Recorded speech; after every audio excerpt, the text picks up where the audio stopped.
My husband pushed the adoption papers back across the table and said, "I'm not putting my name on something defective. My daughter Rosie was 6 years old when I married Vincent. She had been in my life since the day she was born. She had Down syndrome and she was the most joyful person I had ever known. She laughed at everything. She hugged strangers. She told every person she met that they were beautiful. Rosie was not defective. Rosie was perfect. Vincent knew about Rosie before we started dating. He met her on our third date because I didn't believe in hiding the most important part of my life. He said she was adorable. He said he loved kids. He said having a child with special needs didn't scare him at all. He said all the right things. He said them so convincingly that I believed him. We dated for 2 years before he proposed. During that time, Vincent was good with Rosie. He played with her. He read her stories. He came to her school events and clapped when she performed in the holiday show. He seemed like a man who genuinely cared about my daughter. I thought I had found someone who would love both of us. We got married in a small ceremony at a vineyard. Rosie was the flower girl and she threw petals everywhere, including at the officiant. Everyone laughed. Vincent laughed too. He picked her up and spun her around and called her his best girl. I cried because I was so happy. 6 months after the wedding, I brought up adoption. Rosie's biological father had never been in the picture. He signed away his rights before she was born and disappeared. Vincent was the only father figure she had ever known. I thought making it official would be beautiful. I thought Vincent would be honored. I brought home the paperwork and spread it on the kitchen table after Rosie went to bed. I explained what each form meant. I showed him where to sign. I told him we could have a little celebration afterward. Maybe take Rosie to get ice cream and tell her the good news.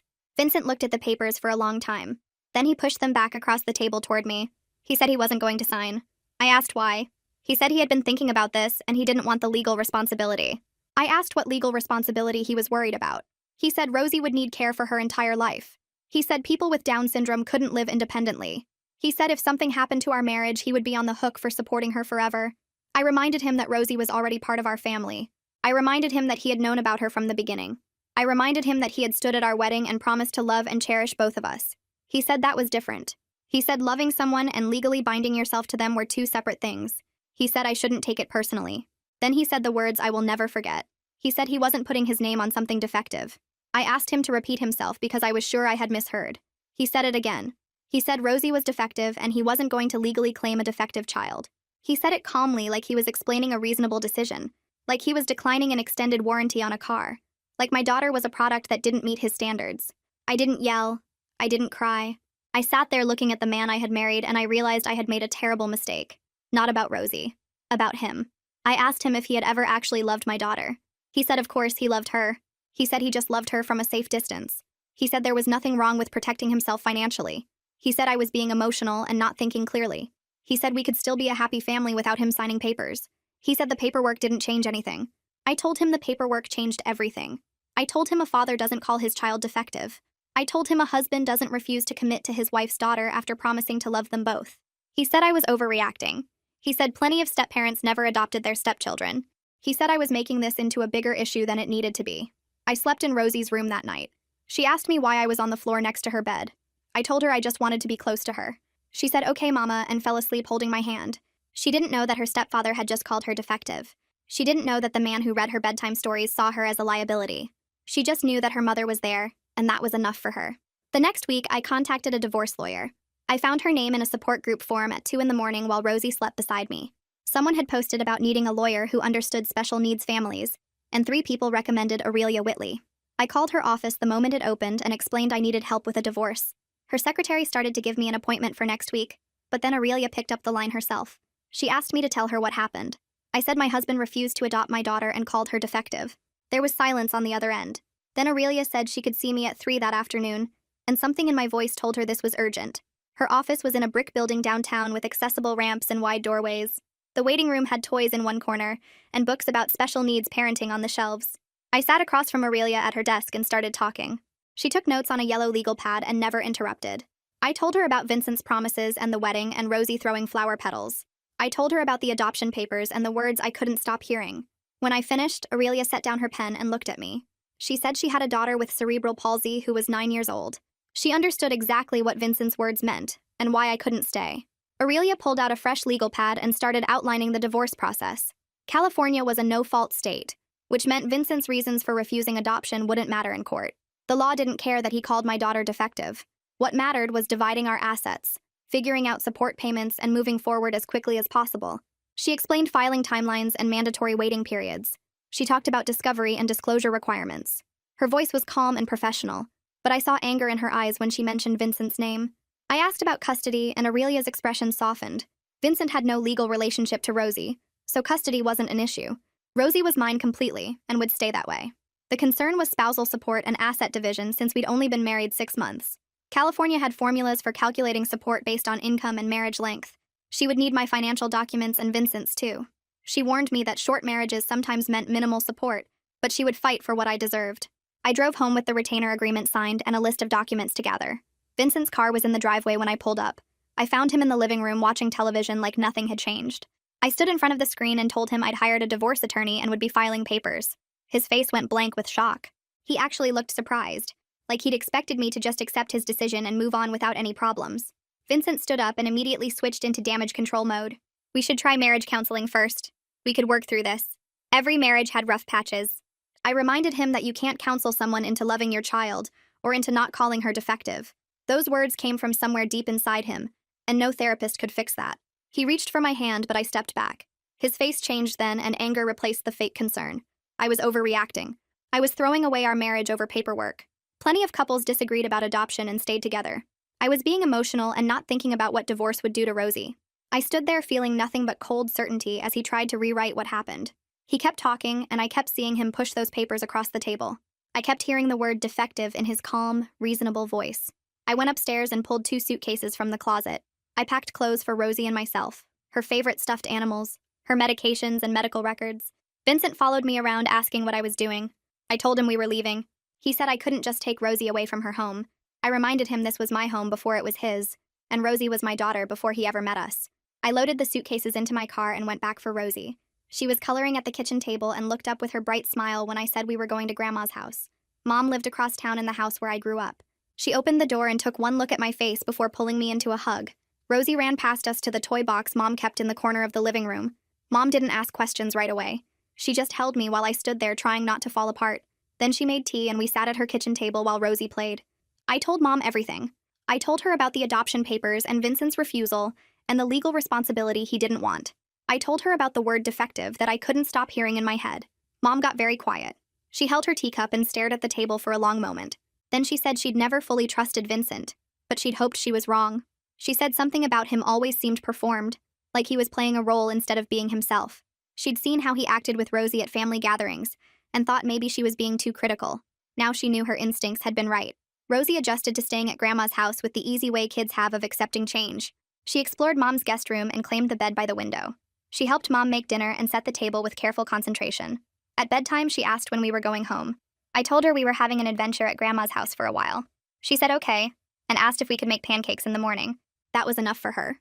She fell asleep holding her stuffed rabbit while I sat on the floor next to her bed and tried to figure out what came next. 3 days later, Aurelia filed the divorce petition at the courthouse and arranged for a process server to deliver the papers to Vincent at his office. She called me that afternoon to confirm everything went through. Vincent called me less than an hour after being served. His voice came through my phone, so loud I had to pull it away from my ear. He demanded to know why I had him served at work where everyone could see. He said his coworkers watched the process server hand him papers in the middle of a meeting. He said I embarrassed him in front of his boss and his entire team. I asked if he really thought I cared about his embarrassment after what he said about Rosie. He said I was being vindictive and petty. He said I could have had him served at home instead of making a scene at his workplace. I told him the process server went where he was during business hours, and that was standard procedure. He kept talking about his reputation and how this made him look to his colleagues. He never once mentioned losing his family or wanting to fix things between us. He just cared about what other people thought. I hung up while he was still talking and turned off my phone for the rest of the day. Vincent's attorney contacted Aurelia the following week with a proposal for mediation. Aurelia called me to explain that Vincent wanted to settle everything quickly and quietly through a mediator instead of going to court. She said mediation could work well if both people wanted to negotiate fairly and reach an agreement, but she had serious doubts about whether Vincent would negotiate in good faith. She reminded me that he was more worried about his image than about our marriage ending. She said people like that usually tried to control the process and intimidate the other person into accepting less than they deserved. I asked if we should refuse mediation and just go straight to court. She said we should try mediation first because judges like to see that both parties attempted to work things out. If mediation failed, we would have a stronger position in court. I agreed to try it even though I knew Vincent would make it difficult. Brianna showed up at Mom's house 2 nights later with 3 bottles of wine and enough Chinese takeout to feed 6 people. She arrived after Rosie went to bed and spread everything across Mom's kitchen table. She hugged me for a long time before saying anything. Then she poured wine into 2 glasses and told me to sit down and eat. Brianna and I met in college during freshman orientation and stayed friends through everything that came after. She knew me before Vincent existed in my life. She was there when Rosie was born and held my hand through all the early appointments and therapy sessions. She never questioned my decisions or made me feel like Rosie was a burden. Having her support now felt solid and real in a way that Vincent's fake acceptance never did. We ate lo mein and drank wine while Mom watched television in the living room. Brianna asked if I was completely sure about the divorce. She said she supported me no matter what, but wanted to make sure I had thought through everything. I told her this wasn't really about the adoption papers themselves. It was about discovering that the man I married saw my daughter as a liability instead of a person. It was about him calling Rosie defective like she was a broken product he didn't want to own. I explained that you can't come back from words like that. You can't fix a relationship with someone who thinks your child is less than human. Brianna nodded and refilled my wine glass. She said she never fully trusted Vincent, but hoped she was wrong about him. She said something always seemed off about how he acted around Rosie, like he was performing kindness instead of actually feeling it. Now she knew her instincts were right. The first mediation session happened 2 weeks after Aurelia filed the petition. We met in a conference room at the mediator's office downtown. Vincent arrived with his attorney looking confident and put together in an expensive suit. He smiled at me like we were about to have a friendly conversation about something simple. The mediator introduced himself and explained the ground rules for the session. Vincent interrupted before we even started the actual discussion. He said he wanted to propose something before we got into dividing assets and talking about support payments. He said we should reconcile and forget about the divorce entirely if I would just drop my unreasonable expectations about adoption. He said we could go back to being happy together as long as I stopped pushing him to legally claim Rosie. I looked across the table at Vincent and felt absolutely nothing except cold clarity.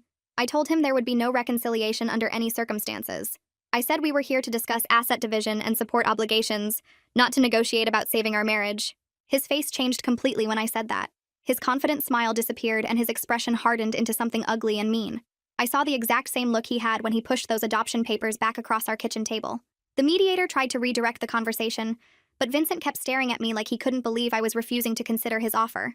His attorney jumped in and started arguing that Vincent shouldn't owe any spousal support because our marriage was so brief.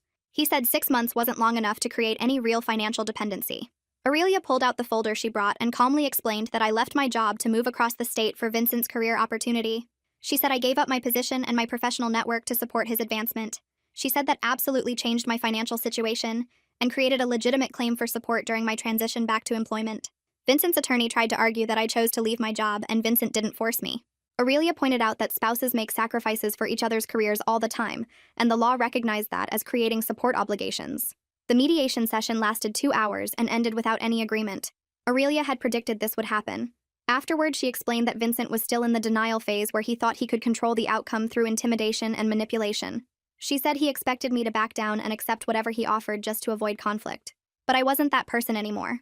I learned what it meant to protect my daughter even when it cost me everything else. Back at Mom's house that evening, Rosie's school called while I was making dinner. Her teacher said Rosie had been asking about Vincent during circle time that day. She wanted to know how to handle questions about family changes in an age-appropriate way. She said Rosie told the other kids that Vincent didn't live with us anymore, and some of the children asked why. The teacher wasn't sure what to tell them or how to support Rosie through this transition.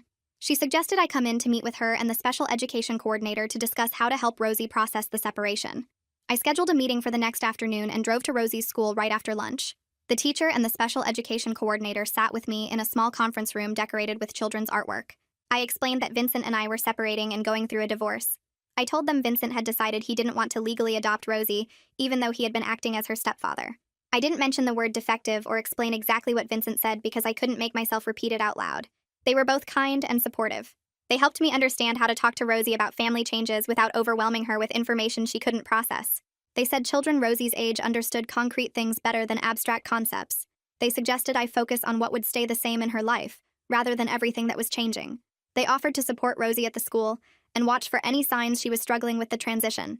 I left that meeting feeling grateful that Rosie had people who cared about her well-being beyond just her academic progress.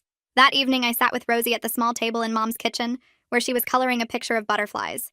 I waited until she finished adding purple to the wings before I spoke.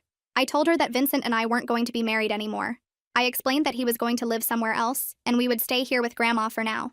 I promised her that she would always have me and Grandma and everyone who loved her. Rosie put down her crayon and looked at me with those eyes that always saw straight through to what mattered. She asked if it was because she did something wrong. The question hit me like a punch to the chest because of course she would think that. Children always blame themselves when adults fall apart around them. I pulled her onto my lap and held her close. I told her she didn't do anything wrong at all. I explained that sometimes grown-ups make decisions that have nothing to do with kids. I said that Vincent and I had problems that were only about us and never about her. She was quiet for a moment, processing this in whatever way her brain worked through complicated things. Then she asked if she could have mac and cheese for dinner. Just like that, she moved on because children are better at accepting what they can't control. I made her the mac and cheese and watched her eat it while telling me about a boy at the school who could whistle through his teeth. My phone started buzzing that night after Rosie went to bed. Vincent sent a text saying he missed us. 10 minutes later, another message came through calling me vindictive for taking Rosie away. Then another apology. Then an accusation that I was being unreasonable and throwing away our marriage over nothing.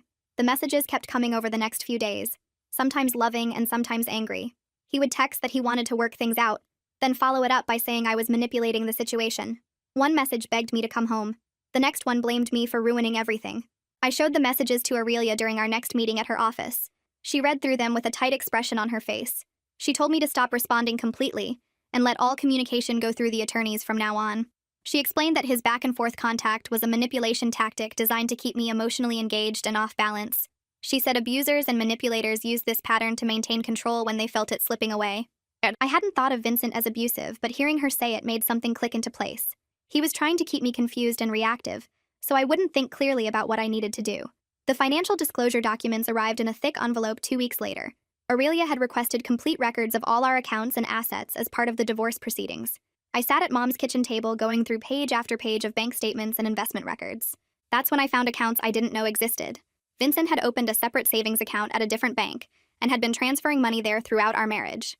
There were investment accounts in his name only that I had never seen before. I called Aurelia immediately, and she came over that same afternoon to review everything with me. She spread the papers across the table and pointed out the pattern of transfers and deposits. She said this was common when someone anticipated divorce and wanted to hide assets from their spouse. She said it showed planning and intention to protect his money regardless of what happened to the marriage. We filed a motion for full financial discovery the next day. Aurelia requested bank statements, investment account records, credit card statements, and documentation for any assets Vincent might have. His attorney objected within 48 hours, claiming our requests were too broad and invaded Vincent's privacy. Aurelia fired back with a response explaining that California law required full financial disclosure in divorce proceedings, and Vincent's objections suggested he had something to hide. The judge ordered Vincent to comply with our discovery requests within 30 days. Aurelia looked satisfied when she called to tell me about the judge's ruling. She said Vincent's attorney had overplayed their hand by objecting so strongly, which made the judge suspicious. During all of this legal back and forth, I started seeing a therapist named Matilda Vaughn, who specialized in families with special needs children. Brianna had recommended her after I mentioned feeling overwhelmed by everything happening at once. Matilda's office was in a quiet building near the hospital with plants in every corner and soft lighting that made the space feel calm. She asked me to talk about Rosie first, not about Vincent or the divorce. I described my daughter's personality, her joy, her struggles at the school, her love of purple and butterflies and mac and cheese. Matilda smiled and said she could tell how much I loved Rosie just from the way I talked about her. Then she asked about the marriage and I told her everything, including the word defective that still echoed in my head. She helped me understand how to process the grief of my failed marriage while still managing Rosie's daily needs and therapy appointments and school schedule.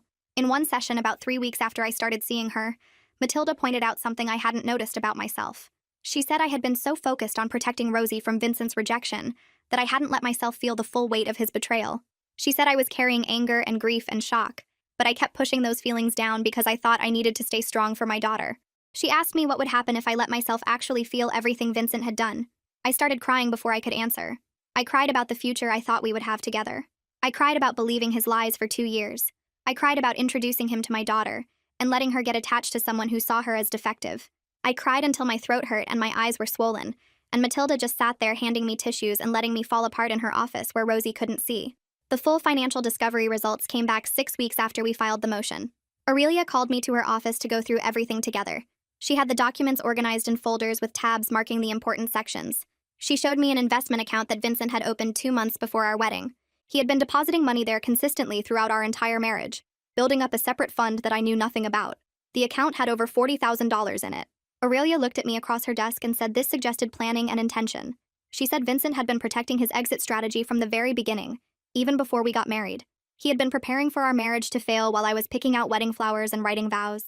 I sat there staring at the account statements with their neat rows of deposits and dates. I felt vindicated because this proved I wasn't crazy or overreacting like Vincent claimed. But I also felt angry in a way that made my hands shake. This was evidence that Vincent had never been fully committed to our family. He had always kept one foot out the door, always protected himself first, always seen our marriage as temporary. While I was building a life together, he was building an escape route. While I was trying to blend our family, he was hiding money in case it didn't work out. While I was falling in love with the idea of forever, he was planning for the end. My phone rang 3 days after the financial discovery results came through. I didn't recognize the number but answered anyway because everything felt urgent during the divorce. A man's voice said my name like a question, and then introduced himself as Gerard, Vincent's brother. I hadn't spoken to Gerard since the wedding, where he gave a short toast about family and commitment. He lived in Oregon and worked in forestry, so Vincent rarely mentioned him. Gerard said he heard about the divorce from their mother and wanted to apologize for his brother's behavior. He said Vincent told him about refusing the adoption and calling Rosie defective. Gerard's voice got tight when he said that word like it physically hurt him to repeat it. He explained that their father walked out when Vincent was 8 years old, just left one morning for work, and never came back. Their mother found divorce papers in the mail 6 weeks later. Gerard said Vincent spent years waiting for their dad to return and explain why they weren't good enough to stay for. He said Vincent developed this fear of being trapped in situations he couldn't escape from. Gerard tried talking to Vincent about therapy multiple times over the years. He said Vincent needed help processing the abandonment and learning that commitment wasn't the same as being trapped. Vincent always refused. He said therapy was for people who couldn't handle their own problems. Gerard told me he wasn't making excuses for Vincent's behavior toward Rosie. He said understanding why someone acts terribly doesn't make their actions acceptable. He said Vincent's fear explained his choices but didn't justify calling a child defective or refusing to commit to someone he claimed to love. Gerard said he thought I was doing the right thing for Rosie by leaving. He said she deserved better than living with someone who saw her as a liability instead of a person. I thanked Gerard for calling and told him I appreciated knowing the background. After we hung up, I sat with this new information about Vincent's childhood. It made sense in a sad way. Vincent protected himself by never fully committing to anything that might hurt him if it ended. He kept that investment account secret because he always planned for failure. He refused to adopt Rosie because he imagined our marriage ending, and himself stuck supporting a child he never wanted legal ties to. His damage explained everything, but it didn't change what he did to my daughter. Understanding Vincent better didn't make me forgive him. It just made me sad that he let his past destroy any chance at a real future. The second mediation session happened 2 weeks after the financial discovery. Vincent walked into the conference room looking different from the first time. His confidence was gone. He sat across from me and his attorney with his shoulders slightly hunched. His lawyer opened by acknowledging that the financial discovery revealed assets they should have disclosed initially. She said they wanted to propose a fair settlement to resolve everything quickly. Vincent's attorney laid out terms that included splitting our assets evenly and providing me with limited spousal support for 6 months. She said this reflected the brief length of our marriage while acknowledging that I had relocated for Vincent's job. I looked at Aurelia, and she made notes on her legal pad without reacting. After Vincent's attorney finished, Aurelia asked for time to review the proposal with me privately. We moved to a smaller room down the hall. Aurelia spread the proposal across the table and pulled out her own calculations. She pointed to the spousal support section and said, 6 months wasn't enough time for me to rebuild my career after relocating. She showed me case law from similar situations where courts awarded support for longer periods. She circled the asset division and noted several items that weren't properly valued. She said we could negotiate better terms because the hidden investment account damaged Vincent's credibility. We spent an hour crafting a counter-proposal. Aurelia suggested asking for 1 year of spousal support to give me time to find stable employment and establish our new household. She calculated a monthly amount based on Vincent's actual income, including the money he had been hiding. She also adjusted the asset division to account for the furniture and household items I would need to set up an apartment. We went back to the main conference room and Aurelia presented our counteroffer. Vincent's face got red when he heard the support amount. He said he couldn't afford that much. Aurelia pulled out the bank statements and investment account records. She walked through Vincent's actual monthly income and expenses. The numbers proved he could easily afford what we were asking. His attorney looked uncomfortable as Aurelia laid out the evidence. Vincent tried arguing that the investment account was for his retirement. Aurelia pointed out that he opened it 2 months before our wedding, which suggested it wasn't a standard retirement fund. She said a judge would likely view it as hidden marital assets. Vincent's attorney called for another break. When they came back 20 minutes later, she proposed a compromise. 10 months of spousal support at the amount we requested plus a lump sum payment from the asset division. Vincent sat with his arms crossed, looking angry but defeated. Aurelia reviewed the numbers and nodded at me. I accepted the settlement. Aurelia explained that sometimes the best outcome is ending the conflict efficiently, rather than fighting for maximum gain. She said dragging out the divorce would cost me money in legal fees and emotional energy I needed for Rosie. The settlement gave me enough financial cushion to move forward and rebuild our lives. Vincent signed the agreement that day. His attorney said they would have the final paperwork drafted within a week. Walking out of the mediation, I felt lighter than I had in months. The marriage was essentially over. I just needed to wait for the court to make it official. I started looking at apartments the next day. Mom's house had been a safe place to land, but Rosie and I needed our own space. I wanted to stay near Mom so she could help with Rosie, and so Rosie could stay in her current school. Her teachers understood her needs, and she had friends there. Moving to a new school district would disrupt her routine. Brianna came with me to look at rentals. We drove through neighborhoods near Mom's house looking for buildings with available units. Most places were too expensive or too small. One landlord took one look at the paperwork where I listed Rosie as a dependent and said the unit wasn't suitable for children with special needs. Brianna told him that was discrimination, and we left. The fourth apartment we visited was in a 2-story building with a courtyard in the middle. The landlord was a woman named Jella who had raised 3 kids in the same building. She showed us a 2-bedroom unit on the ground floor. The apartment had wide doorways and a walk-in shower with grab bars already installed. Jella said the previous tenant was an elderly man who needed accessibility features. She asked about my daughter, and I explained that Rosie had Down syndrome. Jella smiled and said her nephew had autism. She asked what Rosie liked to do. I told her about Rosie's love for purple and butterflies and dancing. Jella said there was a community garden in the courtyard where Rosie could plant flowers if she wanted. The rent was manageable with my settlement money and the part-time job I was starting the following week. I had found work at a nonprofit that provided resources for families with special needs children. The job paid less than my previous position, but the schedule was flexible and the mission felt meaningful.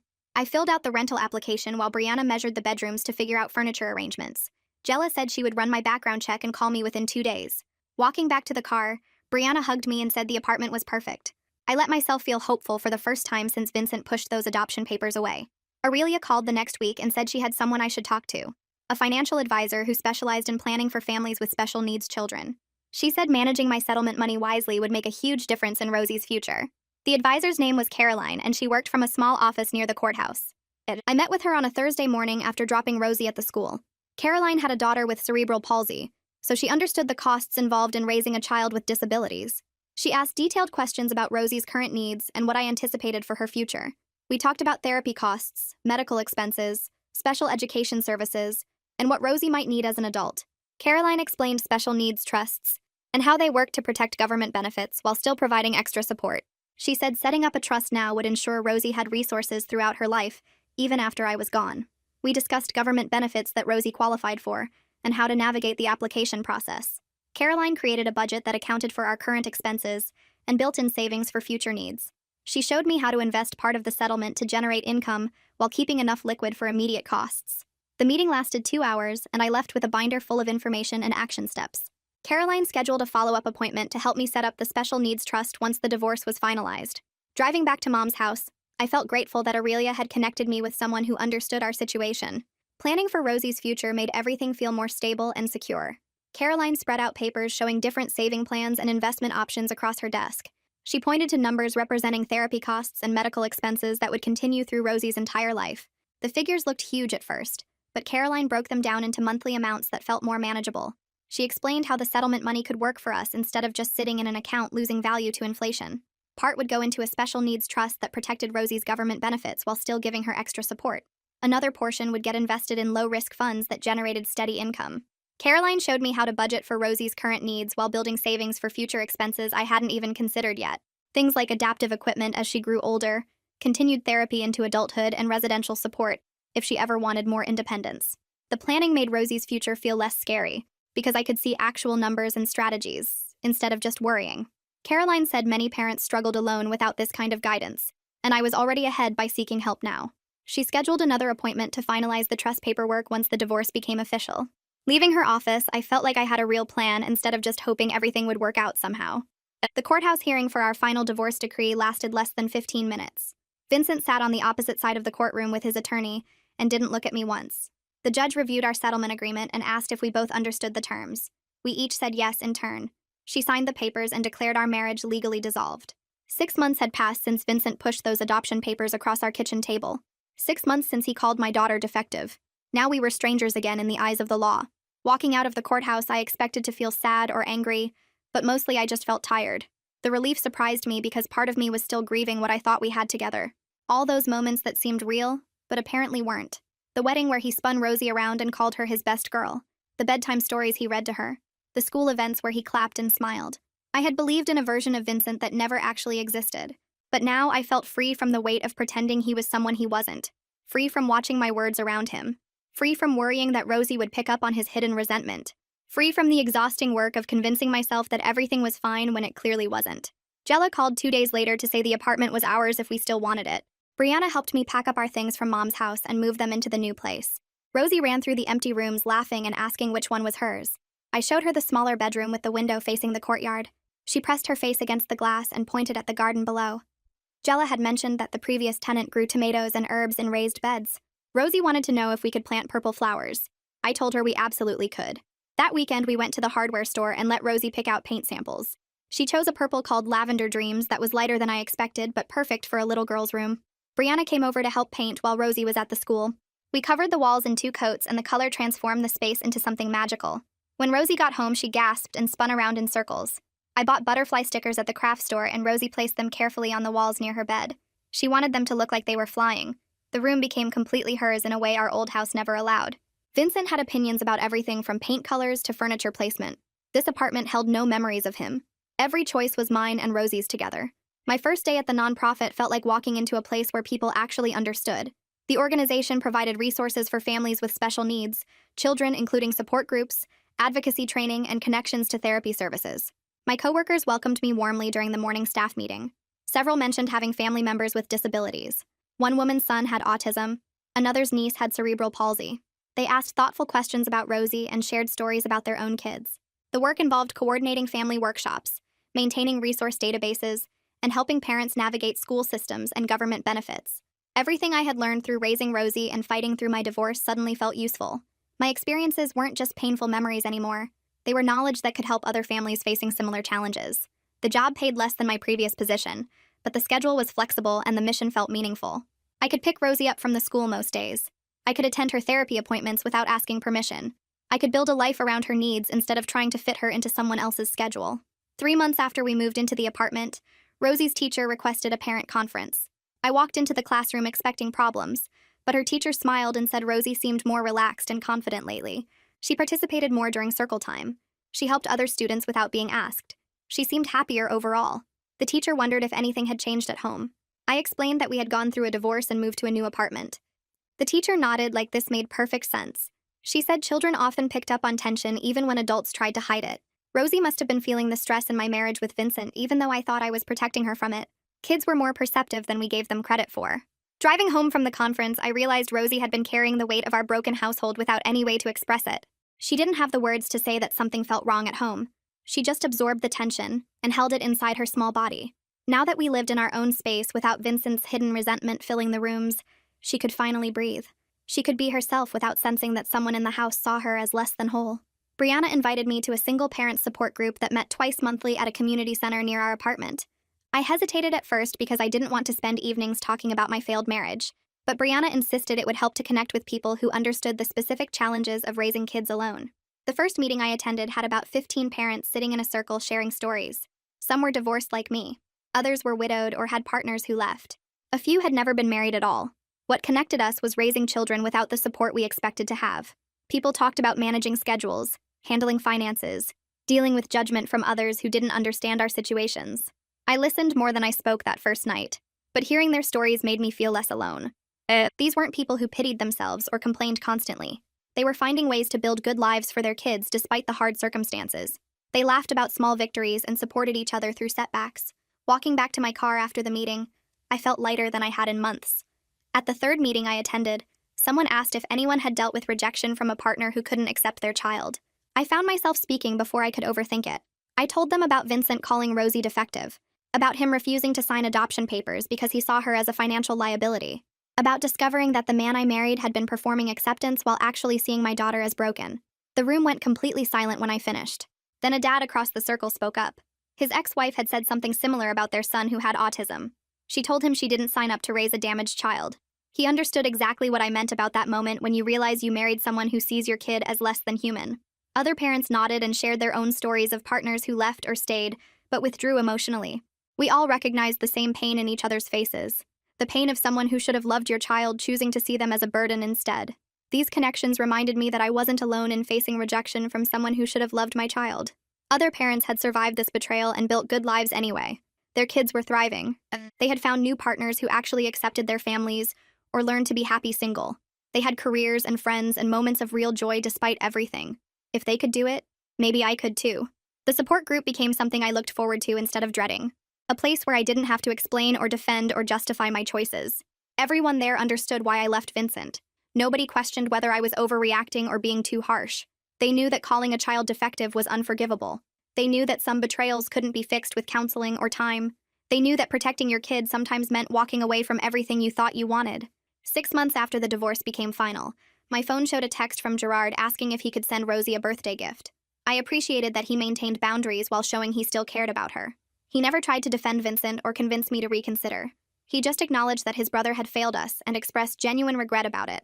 I texted back that a gift would be lovely and gave him our new address. Part of me wondered if staying in contact with Vincent's family was a mistake. But Gerard had been kind to Rosie before the divorce, and his reaching out felt genuine rather than manipulative. He wasn't trying to get information or play mediator. He just wanted to acknowledge Rosie's birthday because he remembered her and cared. That felt like enough reason to maintain this small connection. I texted Gerard back that a gift would be wonderful, and included our apartment address. The package arrived 3 days later in a box covered with cheerful stickers. Inside was an adaptive art kit with thick-handled brushes, textured paints, and large grip crayons designed specifically for kids with developmental disabilities. The kit included a guide explaining how each tool worked and what skills they helped develop. I sat on the living room floor reading through the materials while Rosie was at the school and found myself crying. Not sad tears, but the kind that come when someone sees your child clearly and still thinks she's worth this kind of thoughtfulness. Gerard had researched this. He had looked for something that would work with Rosie's needs instead of despite them. The gift showed real understanding of who she was as a person. I sent him a thank you message with a photo of Rosie using the paints later that evening.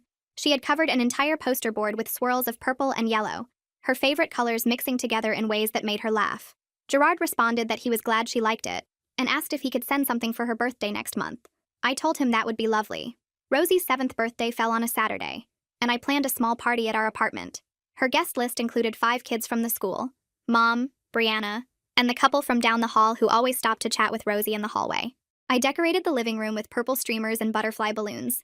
The cake was vanilla with strawberry filling because that's what Rosie requested. I set up simple games that all the kids could play together regardless of ability level. The party started at 2, and within minutes our small apartment filled with children's voices and laughter. Rosie wore a sparkly purple dress that she had picked out herself and a paper crown that kept sliding sideways on her head. She greeted each friend at the door with a hug and told them they looked beautiful. The kids played musical chairs and pinned the tail on the donkey with enthusiastic chaos. Mom helped serve juice boxes and kept the snack table stocked. Brianna took photos on her phone and whispered to me that this was exactly what a kid's birthday should look like. When it came time for cake, everyone gathered around the table singing happy birthday. Rosie closed her eyes tight to make a wish before blowing out all 7 candles in one breath. Everyone cheered and she stood up on her chair to announce that all her friends were beautiful and she loved them. The parents smiled and the kids giggled, and I felt my chest get tight with something that felt like relief mixed with gratitude. I watched Rosie surrounded by people who genuinely loved her, and saw the contrast with what her life would have been if I had stayed with Vincent. These people didn't see her as a liability or a burden. They saw a joyful little girl who happened to have Down syndrome. They asked about her interests and remembered her favorite things. They included her fully in activities without making a big deal about accommodations. This was what acceptance looked like. Not tolerance or pity, but actual acceptance of who she was. I felt grateful that I had found the courage to leave Vincent when I did. Rosie deserved to grow up surrounded by people who saw her as whole and complete exactly as she was. She deserved a life free from anyone who viewed her as defective or less than. Watching her laugh with her friends over cake, I knew I had made the right choice even when it had been terrifying. 6 months after the divorce became final, I decided to try dating again. Not because I was looking for anything serious, but because I wanted to test whether I could trust my own judgment after getting Vincent so completely wrong. Matilda had been working with me on identifying red flags and understanding what healthy acceptance actually looked like. She helped me see patterns I had missed before. How Vincent had always been performative in his affection toward Rosie.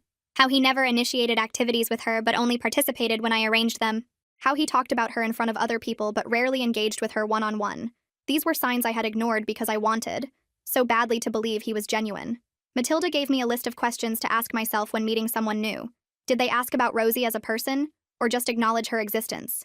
Did they seem curious about her personality and interests, or just polite about her diagnosis? Did they make an effort to interact with her directly, or always go through me? I started going on casual coffee dates through an app, being upfront in my profile that I had a daughter with special needs. Most first dates went nowhere, but that was fine. I was practicing being honest about my life and watching how people responded. One guy seemed promising after our first meeting at a coffee shop downtown. He was a teacher at an elementary school and talked about his students with genuine affection. When we met for a second date at a park, he asked about Rosie within the first 10 minutes. I told him about her Down syndrome and about my divorce. I watched his face carefully for any sign of discomfort or withdrawal. Instead, he nodded and said his nephew had autism. He asked what Rosie liked to do for fun, what her favorite subjects were at the school, whether she had friends in her class. He asked about her personality and her sense of humor. He wanted to know about her as a person, rather than just processing the information about her diagnosis. His questions felt thoughtful instead of intrusive, natural instead of forced.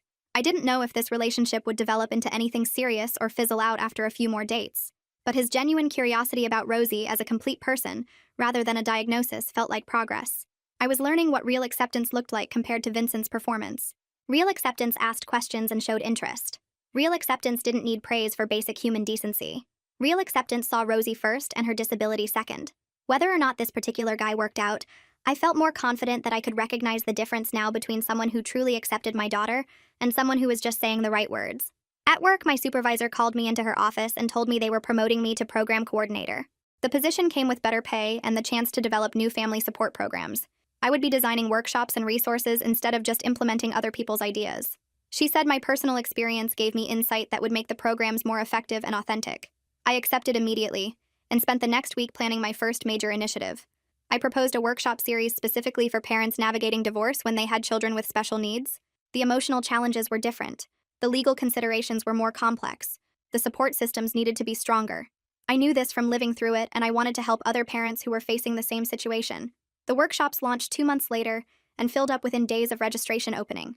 Parents told me afterward how much they needed this specific resource, how isolated they felt going through divorce while also managing their child's therapies and school accommodations and medical appointments, how guilty they felt for disrupting their child's routine even when staying in a bad marriage would have been worse. I shared parts of my own story carefully, keeping the focus on practical strategies and emotional support, turning my painful experience with Vincent into something that helped other families felt meaningful in a way my previous work hadn't. It felt like taking something broken and building something useful from the pieces. Rosie started a new adaptive dance class at the community center and came home glowing every single week. She talked nonstop about the music and her friends and the teacher who let them pick their own costumes. She practiced her moves in the living room and made me watch her performances before bed. The class was specifically designed for kids with developmental disabilities, and the teacher understood how to adapt movements while still making the kids feel like real dancers. Rosie had never been this excited about an activity before. What struck me most was that she had never once asked about Vincent since we moved out. Not where he was, or when she would see him, or why he didn't live with us anymore. She had accepted the change and moved forward with the easy resilience that children sometimes have. It told me that whatever relationship she thought she had with him hadn't been deep enough to leave a real absence. I realized something while watching Rosie twirl around the living room in her dance outfit. Vincent's rejection, while devastating at the time, had actually revealed his true character before Rosie was old enough to fully understand what was happening. She had been spared years of subtle rejection and conditional love. She would never remember Vincent calling her defective or refusing to claim her legally. She would never have to process the pain of realizing that someone she thought loved her actually saw her as broken. The timing of his betrayal, as horrible as it felt then, had protected her from deeper hurt later. She got to grow up knowing only people who loved her completely, instead of learning early that love could be conditional based on how well you measured up to someone's standards. I brought up ending therapy at my next session with Matilda, sitting in the familiar chair across from her where I'd spent so many hours talking through everything. She listened while I explained that I felt stable now, that the worst part seemed behind me, that maybe I didn't need to keep coming every week. Matilda nodded and asked what made me think I was ready to stop.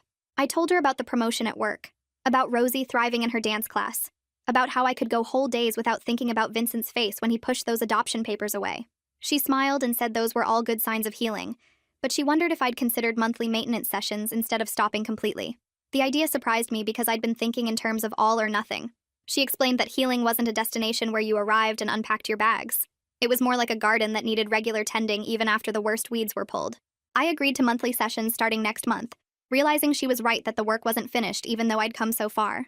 Brianna texted me on Thursday suggesting a beach trip for the upcoming weekend, just the 3 of us getting away from the city for a couple days. I said yes immediately because Rosie had been asking about the ocean ever since her class read a book about tide pools. We left early Saturday morning with towels and sunscreen packed in the trunk, Rosie bouncing in her car seat asking how much longer every 15 minutes. The drive took 2 hours, and Rosie pressed her face against the window when she finally spotted the water stretching out forever. We found a spot on the sand, and Rosie kicked off her shoes before I could even spread out the blanket. She ran straight toward the waves with her arms out wide, laughing as the cold water rushed over her feet. I watched her jump over the foam and splash in the shallow parts without any fear or hesitation. Brianna sat down next to me, and we both just watched Rosie play, her joy so pure and complete that it made my chest tight. This was why I'd fought so hard to protect her from Vincent's rejection. This was why I'd chosen divorce over staying in a marriage with someone who saw her as defective. Rosie deserved to run into waves laughing, surrounded by people who loved her exactly as she was. Nearly a year had passed since Vincent pushed those adoption papers across the kitchen table and called my daughter defective. A whole year of rebuilding everything from scratch, of learning to trust my own judgment again, of creating a life that belonged completely to Rosie and me. We had our purple butterfly apartment that felt more like home than the house with Vincent ever did. We had Brianna, who showed up for beach trips and dance recitals without being asked. We had Grandma Nora, who kept emergency snacks in her purse and knew all of Rosie's favorite songs. We had my coworkers at the nonprofit who understood what it meant to raise a child with special needs, because they were living it too. We had the other parents from Rosie's school who texted to coordinate pickups and shared information about new therapy resources. Our community was small, but it was strong, built from people who chose to love us completely instead of from a safe distance. I wasn't pretending anymore or hiding parts of our life to make someone else comfortable. This was our authentic life without compromise or apology, and it felt solid in a way nothing with Vincent ever had. I tucked Rosie into bed in her purple butterfly room, pulling the covers up to her chin while she hugged her stuffed elephant. She looked up at me with her beautiful eyes and said I was beautiful, the same thing she told everyone she met. But tonight something shifted inside me when she said those words. I actually believed her. Not because I thought I looked different or because anything external had changed, but because I finally saw my own strength reflected back in her face. I had chosen her over everything else when it mattered most. I had walked away from a marriage and rebuilt our entire life because protecting her was more important than being comfortable or avoiding conflict. That choice had cost me the future I thought I wanted, but it had given me something better. It had given me the certainty that I would always choose Rosie, that my love for her wasn't conditional on circumstances or convenience. She smiled at me and closed her eyes, completely secure in the knowledge that she was loved. I sat there for a moment longer watching her breathe, feeling grateful for the courage I'd found to leave Vincent and build this life where Rosie could just be herself without anyone calling her defective or broken.